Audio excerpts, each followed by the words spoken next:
গ্রামের স্কুল পরিদর্শন করতে গেছেন এক পরিদর্শক। তিনি প্রথমেই ঢুকলেন ক্লাস 8 এর রুমে।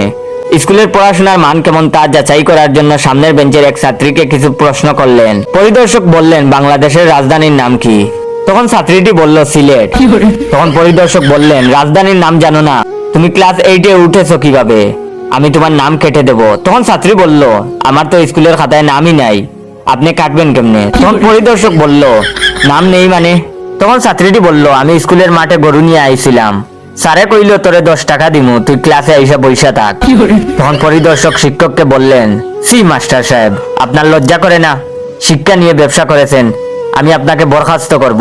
তখন তাচ্ছিল্যের সুরে ক্লাস শিক্ষক বললেন, আপনি আমারে বরখাস্ত করতে পারবেন না, আমি মাস্টার না, সামনে যে মুদি দোকানটা দেখতাছেন ওইটা আমার। মাস্টার সাহেব আমারে কইল শহর থেকে এক বেটা আইব, আমি হাটে গেলাম, তুই ক্লাস ঘরে যাইয়া বইসা থাকবি। পরিদর্শক